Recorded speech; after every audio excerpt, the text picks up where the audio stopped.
Bismillahirrahmanirrahim. Assalamualaikum warahmatullahi wabarakatuh.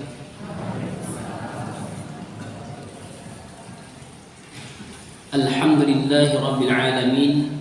Wassalatu wassalamu ala asyrafil mursalin wa ala alihi wa ashabihi ajma'in. Amma ba'du. Raditu billahi rabba wa bil islami dina wa bi Muhammadin nabiyya wa rasula. Allahumma rabbana zidna ilma warzuqna fahma. Allahumma arinal haqqa haqqan warzuqna ittiba'a wa arinal batila batilan warzuqna ijtinaba waj'alna mimman yastami'una al-qawla fayattabi'una ahsanah wa adkhilna bi rahmatika fi ibadikas salihin. Bapak Ibu yang dirahmati Allah Subhanahu wa taala, rekan-rekan sekalian, alhamdulillah kita bersyukur pada Allah di pagi hari ini. Allah Subhanahu wa taala masih merahmati kita, memudahkan kita untuk duduk thalabul ilmi yang insya Allah menjadi salah satu amal soleh yang akan membantu kita di akhirat, di hari tidak lagi bermanfaat anak ataupun harta, kecuali mereka yang datang kepada Allah dengan hati yang selamat. Salawat dan salam kita hadiahkan kepada baginda Rasulullah sallallahu alaihi wasallam sebagai suri teladan kita, qudwatun hasanah kita. Kita mohon kepada Allah, semoga Allah izinkan kita terus berupaya menyempurnakan sunnah-sunnah baginda Rasulullah sallallahu alaihi wasallam dalam kehidupan kita sampai Allah izinkan kita meninggal dalam keadaan husnul khatimah.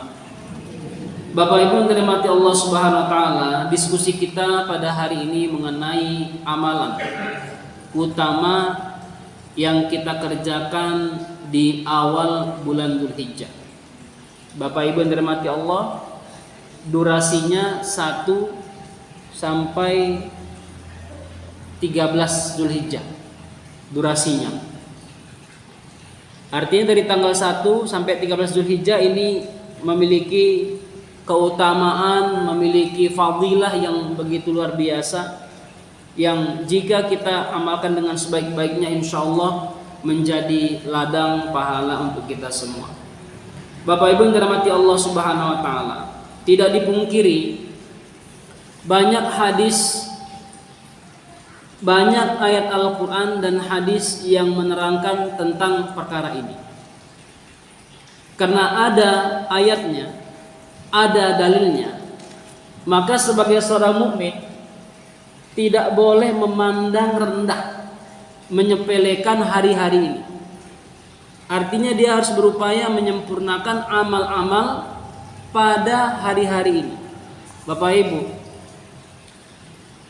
bagi kaum muslimin ada momen di mana mereka harus porsir beramal. Ini ada momennya. Ada momen di mana mereka juga walaupun tidak porsir beramal tetapi harus beramal terus.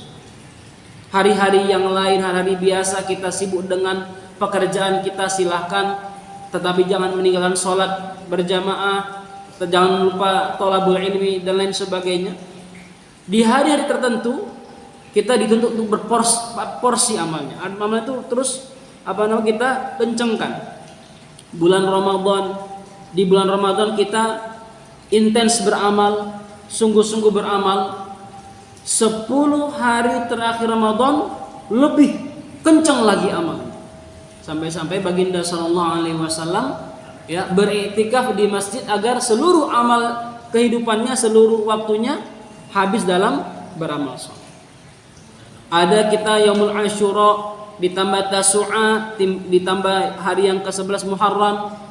Kemudian ada lagi hari-hari yang kita gunakan untuk banyak berselawat, hari Jumat, hari di mana Maulid Nabi sallallahu alaihi wasallam. Ini hari-hari di mana kita memperbanyak amal, amalnya lebih kencang. Dan ini kalau kita tidak sempatkan, kalau kita tidak gunakan dengan baik, kita rugi. Bisa jadi tidak terulang. Bapak Ibu, makanya salah satu momen yang paling banyak orang iri hari ini, bulan ini Pak, bulan Dzulhijjah ini, haji tahun ini. Haji tahun ini haji yang luar biasa Pak. Kenapa? Tanggal 9-nya bertepatan dengan hari Jumat. Disebut dengan hari Haji Akbar. Haji Akbar ini, Masya Allah, belum tentu semua orang merasakannya. Belum tentu terjadi, Pak. Jarak 5 tahun, Pak. 5 tahun, 10 tahun, belum tentu terjadi, Pak. Bayangkan. Makanya Masya Allah kalau ada orang haji, Pak, ya, tahun ini dia mendapat Haji Akbar, pahalanya besar. Kenapa? Berkumpul 2 momen besar, yaitu hari Jumat dan hari Arafah. Ya, fadilah hari Jumat dan fadilah hari Arafah berkumpul jadi satu.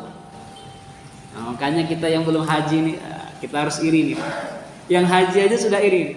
Ya, kita udah haji tapi belum bisa mendapatkan Haji Akbar. Semoga Allah rahmati kita, haji yang terbaik insyaallah.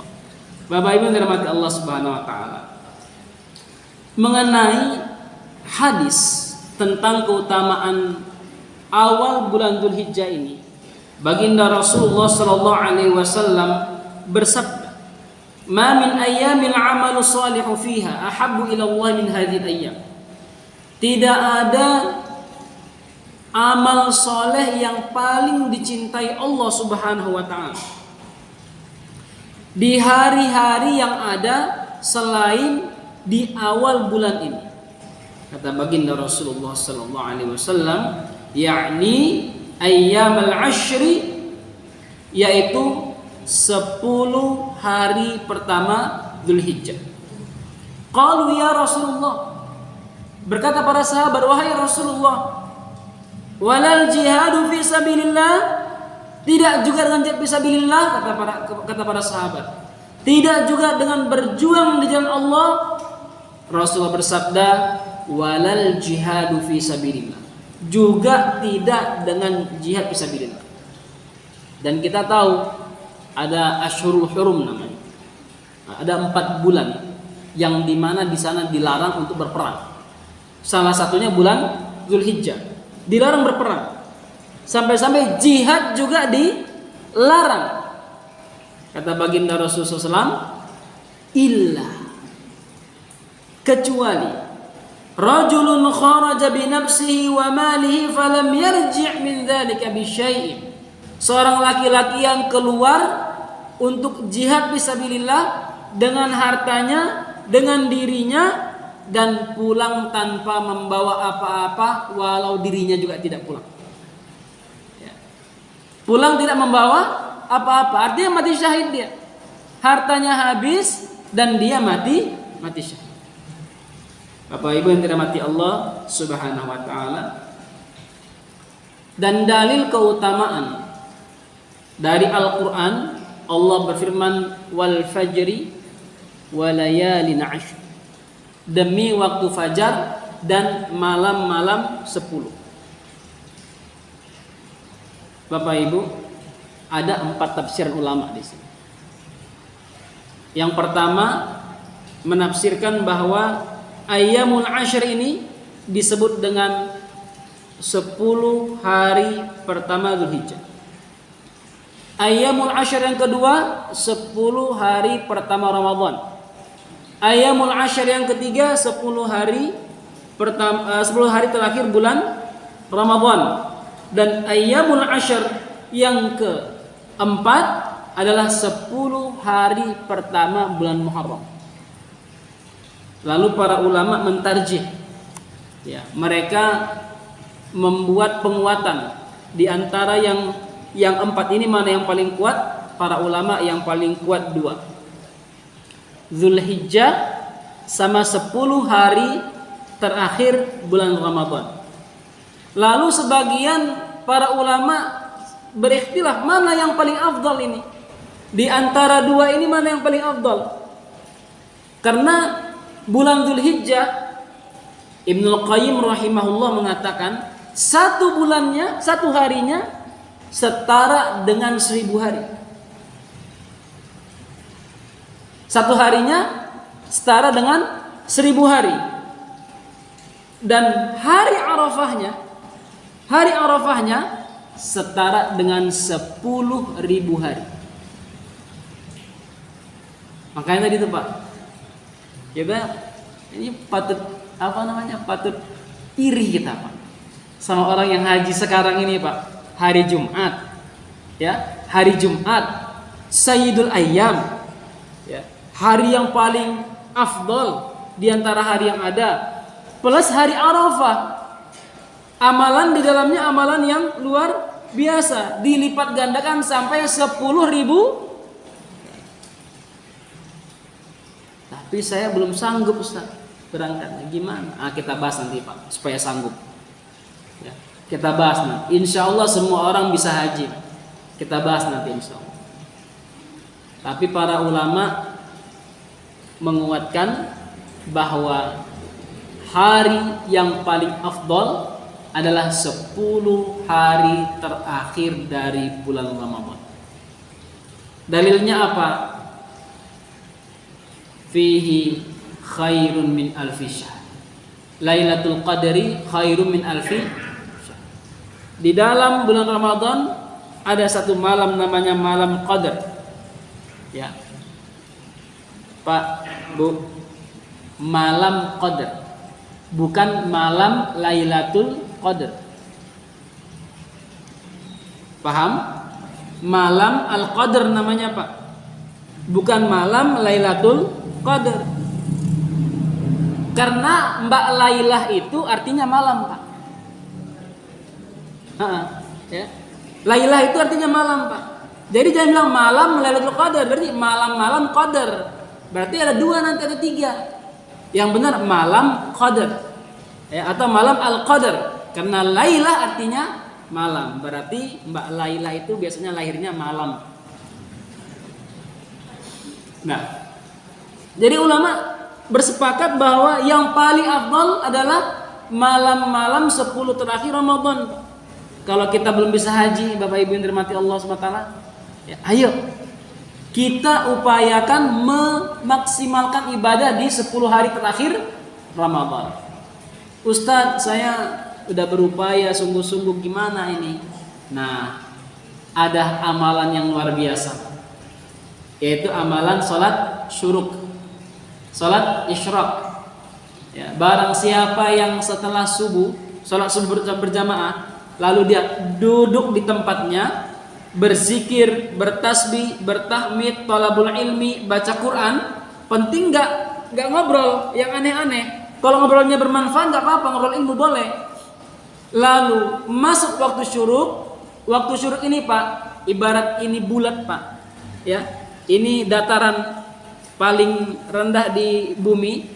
Itu mataharinya udah naik semua Pak, udah muncul semuanya, udah full, ya, boleh sholat syuruk. Tapi kalau masih nyangkut kakinya Pak di bawah, belum boleh Pak, ya, belum boleh. Naik dulu, ya, naik dulu semua sempurna baru sholat syuruk. Kata baginda sallallahu alaihi wasallam, dia sholat 2 rakaat maka pahalanya seperti haji mabrur. Haji mabrur, haji mabrur. Rasulullah sallallahu alaihi wasallam mengulangi sabdanya 3 kali. Haji mabrur, haji mabrur, haji mabrur. Bapak Ibu yang dirahmati Allah Subhanahu wa taala. Nah, ini soal keutamaan. Soal keutamaan. Makanya baginda Rasulullah sallallahu alaihi wasallam bersabda, bagi mereka yang berjuang untuk berangkat ke tanah suci dan dia menghabiskan uangnya sebanyak-banyak mungkin.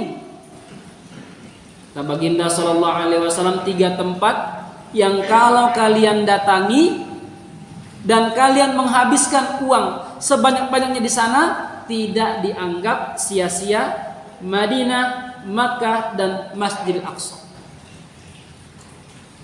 Bapak Ibu yang dirahmati Allah Subhanahu wa taala, itu yang berkaitan dengan fadilah bulan Dzulhijjah. Sekarang kita membicarakan tentang amal apa saja yang spesial yang harus kita laksanakan. Saya mencoba mengambil rangkumannya dalam 6 amalan Pak, yang hadisnya kuat. Ya, 6 amalan yang hadisnya kuat. Yang pertama adalah sunnah berpuasa sejak awal bulan Dzulhijjah. sejak hari pertama bulan Dzulhijjah. Sunnah berpuasa, Pak. Dalilnya apa? Ada dalilnya, jangan khawatir, ada dalilnya. Dari Hunaidah bin Khalid, dari istrinya, dari beberapa istri baginda Rasulullah sallallahu alaihi wasallam, qalat kana Rasulullah sallallahu alaihi wasallam yasumu tis'a Dzulhijjah wa yaum Ashura wa thalathata ayyamin min kulli syahrin awwal itsnain min asy-syahr wal khamis.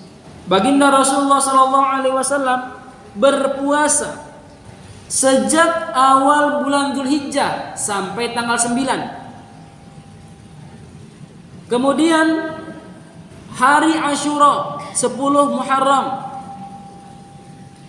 3 hari setiap bulan, dan yang keempat hari Senin dan hari Kamis. Bapak Ibu yang dirahmati Allah Subhanahu wa taala, dari hadis ini para ulama menyampaikan, kalau kita tidak sanggup saum dari awal bulan Dzulhijjah, maka hari kedua sampai tanggal 9. Enggak sanggup hari ketiga sampai tanggal 9. Enggak sanggup 4 sampai tanggal 9. Enggak sanggup 1 sampai 7, diupayakan 8-9. 8-9 Pak, hari ke-8 itu kan hari tarwiyah, Pak. Jamaah haji pergi menuju Mina, mabit di Mina untuk bersiap-siap menuju Arafah tanggal 9 pagi. Kalau tidak sanggup tanggal 8, jangan sampai disia-siakan, ditinggalkan, dilupakan puasa Arafah. Kata baginda Rasulullah sallallahu alaihi wasallam, puasa Arafah menghapuskan dosa 365 hari yang lalu dan 365 hari yang akan datang. 730 hari dosa diampuni. Banyak, Pak? Banyak, Pak? Banyak. Ini kita, Pak, walaupun rajin ngaji, Pak, ya, Arfiansah rajin ngisi kajian, Pak, ini dosanya kalau ditampakkan malu kita, malu kita. Saking malunya kata para ulama, kalau Allah tampakkan gak ada orang yang berani keluar rumah. Kenapa? Aibnya itu memenuhi dari kaki sampai kepala. Makanya luar biasa nih, momen yang jangan sampai kita tinggalkan. Puasa Arafah, setidaknya puasa Arafah. Bapak Ibu yang dirahmati Allah Subhanahu wa taala, di antara sahabat yang melaksanakan amalan ini ada Ibnu Umar. Ya, ada Ibnu Umar. Lalu para tabi'in yang melaksanakan ini ada Hasan Al-Basri, Ibnu Sirin, Qatadah, juga ulama-ulama yang berada dalam bimbingan mereka juga melaksanakan hal ini. Yang kedua, amalan yang afdal yang kita kerjakan adalah memperbanyak takbir dan zikir. Kalau kita sampaikan takbir, Pak, berarti spesifik. Ya, karena ayatnya Allah sampaikan litukabbirullah ala ma hadakum, agar kalian bertakwa kepada Allah terhadap apa yang Allah tunjukkan kepada kalian. Termasuk dalamnya nanti adalah tahlil, tasbih, tahmid, istighfar, dan memperbanyak doa. Berkata Ibnu Abbas ketika mentafsirkan wadzkurullaha fi ayyamin ma'lumatin ayyamul ashr. Ketika menafsirkan firman Allah, ingatlah Allah di hari-hari yang telah ditentukan, maklumat, ditentukan. Beliau mengatakan maksudnya adalah ayyamul ashr, 1 sampai 10 bulan Dzulhijjah, 10 hari bulan Dzulhijjah. Wal ayyamul ma'dudat ayyamut tasyrik. Ada 2 kata dalam Al-Quran yang menyebutkan pembatasan. Yang pertama maklumat, ini 1 sampai 10. Yang kedua ma'dudat, 11 sampai 13. Berkata Ibnu Umar dan Abu Hurairah bahwasanya diriwayatkan mereka berdua dan beberapa sahabat lainnya, ketika memasuki bulan Dzulhijjah mereka bertakbir keras-keras. di jalanan, di pasar-pasar, di tempat orang-orang berkumpul, ya. Bahkan sebagian mereka bertakbir di atas kendaraan mereka. Tapi mohon jangan diartikan takbirnya teriak-teriak, Pak. Allahu Akbar, Allah, bukan. Biasa aja, Allahu Akbar, Allahu Akbar. Jadi memperbanyak takbir. Bapak Ibu yang dirahmati Allah Subhanahu wa taala, dan perhatikan Pak, takbir itu kalimat yang permanen, paten, tidak boleh dirubah, Pak. Ya. Takbir itu kalimat yang paten, permanen, tidak boleh dirubah. Takbir yang benar adalah Allahu Akbar. Allahu Akbar. Ya. Bukan Allahu Akbar atau Allahu Akbar, bukan. Hati-hati. Salah takbir, Pak, fatal. Ya. Bisa nanti artinya apakah Allah besar kalau kita salah takbir. Bapak Ibu yang dirahmati Allah Subhanahu wa taala, dan yang namanya takbir ada dua jenis. Namanya takbir muqayyad, yang kedua adalah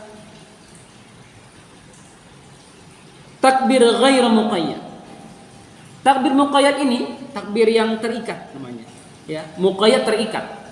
Artinya dia terikat dengan waktu dan hari tertentu.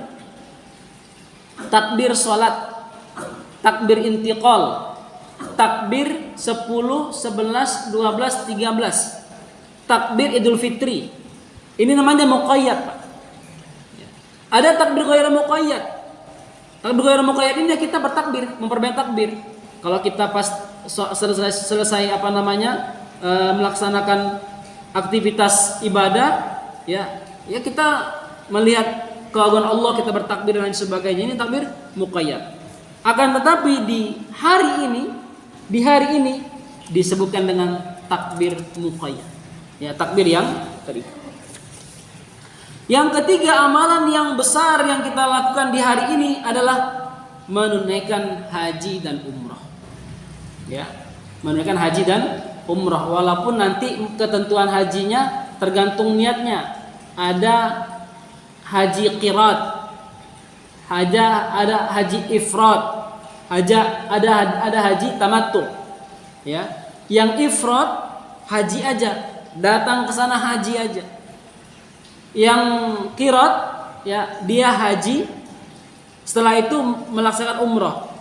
Tetapi setelah dia datang ke tanah suci pakai ihram, tak boleh dibuka ihramnya. Ya, sampai menyelesaikan hari ke-13. Sedangkan tamattu boleh umrah dulu, lalu melaksanakan haji, dia umrah lepas baju, nanti setelah dia menuju haji tanggal 8 boleh pakai ihram lagi menuju pelaksanaan haji. Sampai tanggal 13 baru boleh dibuka. Bapak Ibu yang dirahmati Allah Subhanahu wa taala. Dari Abu Hurairah radhiyallahu taala anhu, su'ilan Nabi sallallahu alaihi wasallam, Nabi ditanya, amal apakah yang paling afdal? Rasulullah bersabda, imanun billahi wa rasulih, beriman kepada Allah dan Rasulnya. Qila thumma madza? Qala jihadun fi sabilillah. Dikatakan lagi, kemudian apa wahai Rasulullah? Amal yang paling afdal, jihad fi sabilillah. Kemudian ditanya lagi, apalagi setelah itu ya Rasulullah? Hajjun mabrur, haji yang mabrur. Dalam hadis yang lain, Ibunda Aisyah radhiyallahu taala anha berkata, wahai Rasulullah, kami memandang bahwa jihad adalah amalan yang paling afdol, tetapi yang berangkat laki-laki, yang banyak berangkat laki-laki. Lalu kami bagaimana jihadnya? Kata Ibunda Aisyah, kata baginda Rasulullah SAW, al jihadu hajjun mabrur, jihadnya kalian adalah haji mabrur, pelaksanaan ibadah haji. Para ulama menyampaikan, kalau disinkronisasi hadis ini dengan sekarang, orang yang gak bisa thalabul ilmi, orang yang berat menuntut ilmu, orang yang berat berinfak fisabilillah, maka momen satu-satunya dia berangkat jihad adalah berangkat ibadah haji. Bapak Ibu yang dirahmati Allah Subhanahu wa taala. Lalu kita tanyakan, Terus bagaimana nih Ustaz? Kalau saya berangkat haji nih bagaimana? Daftar sekarang, berangkatnya berapa Bu, Pak? Berapa? 5 tahun. Kalau ada saya daftar Pak. Berapa Pak, Bu? Berapa? 30. Nah, ini kalau ada saya daftar di 30 nih. Ya. Ada jemaah umroh kami namanya Pak Tugio. Daftar 2018, dijadwalkan berangkat 2035. Ya, 2035. 2018 2035. Berarti 17 tahun ya. Pasca pandemik, Pak.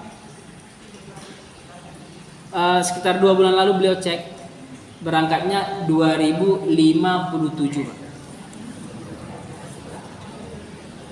Saya candain, ini kira-kira Pak Tugio masih di atas bumi atau di bawah bumi, Pak? Ya. Bapak Ibu yang dirahmati Allah Subhanahu wa taala. Terus gimana Ustadz? Segera berangkat. Caranya bagaimana? Ya daftar. Serahkan uangnya. Enggak ada uangnya Ustadz. Kok beli mobil ada? Hah? Kok beli mobil ada? Kok beli rumah? Ya, investasi rumah kok ada? Kok untuk Allah Subhanahu wa taala enggak ada uangnya? Mikir. Itu Ustaz, mobilnya kredit. Lah, mobil bisa kredit, masa haji gak bisa kredit? Ya kan? Mobil bisa kredit, haji gak bisa kredit. Kan naas kita Pak. Ya. Beli mobil Pak yang terbaru, kayaknya mikirnya gak terlalu panjang. Tapi haji Pak, haji ditawarin haji yang dari pemerintah kelamaan. Ya. Haji yang nunggu 7 tahun, ya yang paling cepat ada nggak? Ada. Berangkat daftar bulan ini, berangkat tahun ini ada 250 juta. Kemahalan lah Ustaz. Itu mobil berapa harganya? Ya kan? Mobil berapa harganya? Bapak Ibu yang dirahmati Allah Subhanahu wa taala. Ya. Yang memberangkatkan kita haji itu bukan pemerintah, tapi Allah Subhanahu dan keputusan kita. Yang memberangkatkan kita haji bukan pemerintah, tapi Allah dan keputusan kita, Pak. Arfiansah berangkat haji 2009. Perencanaannya 2006 akhir. Perencanaan 2006 akhir. Posisi Arfiansah waktu itu mahasiswa yang gajinya 30 dinar dikurangi setengah, Pak, potong pajak di Libya. Butuh uang 3.500 dinar untuk berangkat. Saya sanggup ngumpul, Pak. Setiap bulan paling maksimal 20 dinar. Itu udah potong-potong banyak itu. Nelpon orang tua, beli snack untuk cemilan belajar. Paling kuat ngumpul 20 dinar. Kira-kira saya harus ngumpul berapa tahun, Pak? Berapa bulan, Pak? Ya. 20 dinar kali 100 bulan 2.000 dinar. Masih butuh 75 bulan lagi, Pak. 175 bulan harus saya kumpulin, Pak. Saya selesai mahasiswa, uang belum terkumpul, Pak. Tapi yang saya tahu Allah punya khazanah, Pak. Punya khazanah. Ya, punya simpanan yang tidak terhitung, Pak. Saya bilang, ya Allah, saya berangkat 2009, 3 tahun lagi. Tapi saya nggak ngece-ngece, Pak. Nggak saya ngece-ngece. Ya Allah, saya berangkat besok. Nggak pernah ngumpul uang, Pak. Itu ngece namanya. Saya berangkat cepat, Ustaz. Udah ngumpul belum? Belum. Ngece namanya itu, Pak. Ya. Saya nggak ngece Pak. Saya tahan-tahan, saya jajan, saya tahan-tahan, saya nggak belanja yang seperti itu teman-teman saya Pak. Saya kumpul uangnya Pak. 20 dinar, 20 dinar. Setiap saya kumpul, saya lihat begini. Ya Allah, ini bisa nggak ya? Karena hitungannya ini berat hitungannya. Tapi Pak, qadarullah. Min 6 bulan Pak. Min 6 bulan. Terjadi keajaiban yang luar biasa. Saya diminta ngajar privat anak-anak engineer perminyakan orang-orang Indonesia yang di sana. Setiap bulan saya dapat 600 dinar. Min 6 bulan. Saya dapat 600 dinar, saya tabung, saya begini, mungkin bulan depan beda. Ternyata bulan depan sama Pak. Saya bilang gini, ya Allah, bismillah. 3, 4, 5 saya pasti berangkat haji. Pasti berangkat haji saya bilang. Pas uang udah terkumpul Pak, sekitar 3.000 dinar, saya bilang ya Allah, bismillah haji. Bismillah haji Pak. Padahal hitungannya Pak, hitungan manusiawi berat Pak saya haji. Tapi saya yakin Pak, saya yakin Allah yang memberangkatkan kita haji dan keputusan kita. Kita mau cepat enggak? Kalau mau cepat alhamdulillah, semoga Allah mudahkan. Kalau mau lama Pak, takutlah sama Allah. Kalau kita punya kemampuan tetapi kita akhir-akhirkan, kita tunda-tunda berangkat haji sampai kita mati Pak. Mati dalam keadaan nifak. Ya. Mati dalam keadaan fasik, hati-hati Pak. Kalau kita sanggup menyimpan uang banyak di berangkas kita, di bank kita, tetapi kita takut melaksanakan haji karena dananya besar, takutlah sama Allah. Ya, khawatirnya kita meninggal dalam keadaan fasik atau nifak. Bapak Ibu yang lalu melalui ini juga, melalui kajian ini juga, saya mau menyampaikan kalau kami di Libya dulu, orang-orang Libya itu sistemnya sistem diundi Pak. Undi, orang masuk daftar undi Pak. Lalu ditarik, dia yang berangkat. Tarik berangkat dia. Jadi mohon maaf ini, nggak pernah kami dengar di Libya itu ada uang itu dimandek Pak, mandek uangnya mandek, lalu digunakan untuk perkembangan idan itu, nggak ada Pak di Libya, nggak ada. Oke lah, uang itu kami buat untuk menambah dana haji yang berangkat. Oke, cobalah pakai akal dulu lah, pakai akal kita gunakan itu. Ada orang umurnya 30 tahun, daftar haji, berangkat setelah 50 tahun. Berapa umurnya? 50 tahun, 80 tahun berangkat dia. Masuk akal muamalah seperti itu. Bapak-bapak Kemenak yang mengurus haji ini. Masuk akal orang berangkat 50 tahun. Kita gunakan uangnya. Daftar 30 tahun, berangkat 50 tahun, setelah itu 80 tahun. Lalu kita bilang umur 65 tahun, setelah itu nggak boleh berangkat. Masuk akal itu? Muamalah seperti apa dalam Islam seperti itu? Ya. Uang itu jadi uang halal atau uang haram? Pikirkan itu. Jangan sampai kita buka porsi haji terus. Kita buka porsi haji. Di sana ada yang sudah nunggu 60 tahun. Masuk akal dia 60 tahun berangkat setelah dia daftar. Ya, Bapak Ibu yang ini anak kita Pak. Anak saya, bayi. Saya daftar, kamu berangkat haji. Umurnya mulai 1 tahun Pak. Daftar Pak, berangkat setelah 60 tahun Pak. Masuk akal. Ini penting diperbaiki manajemennya. Ya, kita menggunakan dana haji itu dalam bab muamalah. Bab muamalah mengatakan kalau akad tidak masuk akal, maka di sana ada gharar, penipuan Pak. Hati-hati. Saya nggak bilang Kemenak nipu ya, tapi pakai akal lah. Masuk akal enggak? Itu Pak Abimanyu itu yang mengurus dana haji itu setelah 60 tahun Pak. Umurnya sekarang berapa 60 tahun? Setelah 60 tahun masih ada nggak itu Pak Abimanyu? Ya kan? Mudah-mudahan panjang umur. Ini mohon diperbaikilah. Kalau di sini ada pejabat pemerintah dari Kemenak ini, ya, perbaikilah ini. Pakai akal yang sehat aja lah. Masuk akal nggak kita orang kita tunggu daftar haji 50 tahun 60 tahun nggak masuk akal. Bapak Ibu yang Allah, ini saya sampaikan karena begitu pentingnya haji. Kalau bisa kita buat tiap tahun orang tua kita yang berangkat umur 60 tahun sampai 70 tahun berangkat semuanya. Nggak ada anak muda yang berangkat kecuali pembimbing haji dan tenaga haji. Ini naasnya orang-orang disuruh ngantri, Pak. Pejabatnya keluarganya langsung berangkat.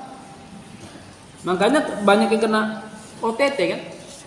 Kok ente bisa berangkat? Kami nggak bisa berangkat langsung. Iya, jalur khusus. Enak aja jalur khusus. Bapak Ibu masalah. Itu yang berkaitan dengan haji tadi yang mau saya bilang, saya tekankan itu. Jadi panjangan juga harus berupaya nih. Saya mau berangkat haji segera mungkin. Kapan? 3 tahun lagi. Nah, mulai Pak ngumpul uang, Pak.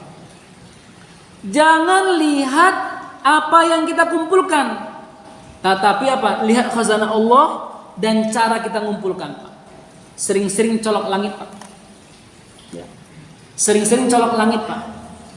Colok langit dengan duha, sedekah. Sedekah niatkan nih, bismillah haji, bismillah haji, bismillah haji.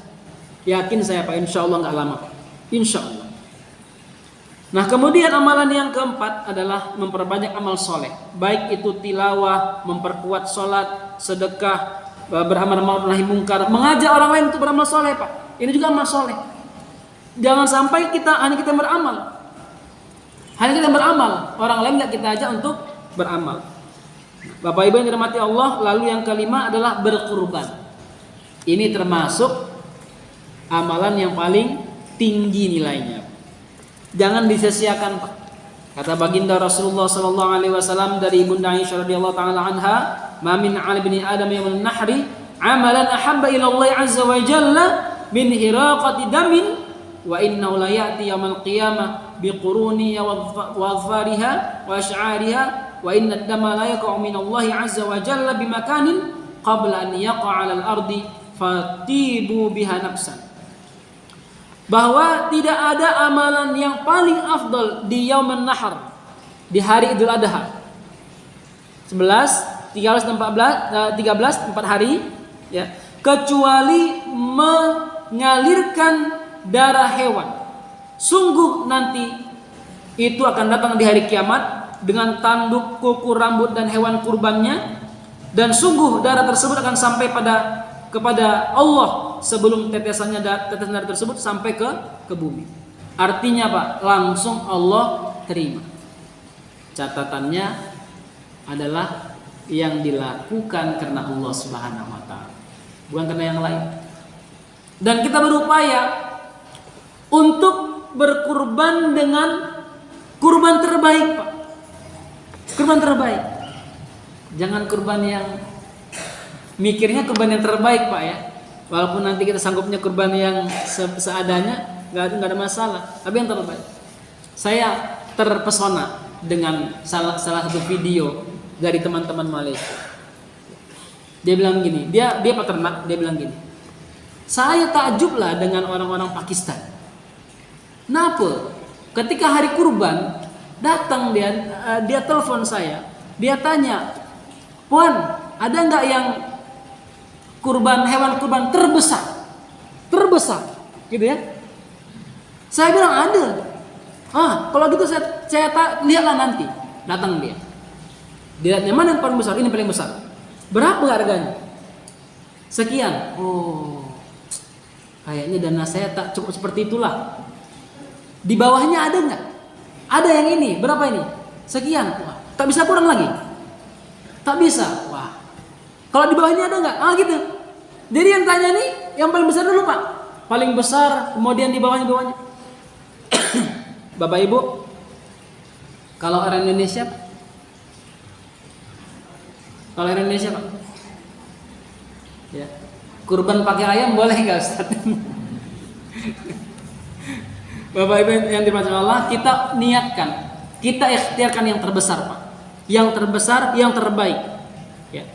Masalah nanti akhirnya dana kita nggak cukup, yang terbaik terbesar, ya setidaknya yang memenuhi standar untuk disembelih. Bapak Ibu yang dirahmati Allah Subhanahu wa taala, dan insya Allah Pak, apa yang kita keluarkan itu manfaatnya bukan hanya hari ini Pak, sampai akhirat. Dan jangan pernah berpikir, jangan pernah ternyiang dalam hati kita, wah ini kalau saya kurban besok saya makan apa. Jangan khawatir Pak, pasti Allah ganti yang terbaik. Lalu yang keenam, amalan yang paling afdol juga adalah memperbanyak taubat kepada Allah Subhanahu wa taala. Beristighfar kepada Allah Subhanahu wa taala, karena di hari ini Pak banyak sekali dosa-dosa yang Allah ampuni. Mereka yang puasa Arafah tadi kita sampaikan. Kemudian mereka yang memaksimalkan amal. Dan Bapak Ibu yang dirahmati Allah, di sore hari Arafah. Ini momen Pak yang tidak boleh kita tinggalkan. Kalau bisa Masjid Al-Firdaus mengadakan istighfar bareng di hari Arafah sore. Buat istighfar bareng, kajian muhasabah yang insya Allah mudah-mudahan menjadi sarana pelepas peluntur dosa-dosa kita yang tak terhitung ini. Kurang lebih demikian 6 amalan yang afdal yang kita kerjakan di awal-awal bulan Dzulhijjah ini. Semoga Allah Subhanahu wa taala bimbing kita, bimbing keluarga kita, bimbing orang-orang yang kita cintai untuk bisa memaksimalkan momen-momen spesial yang Allah hadiahkan kepada orang-orang beriman. Kurang lebih demikian yang dapat saya sampaikan. Aku qouli hadza wa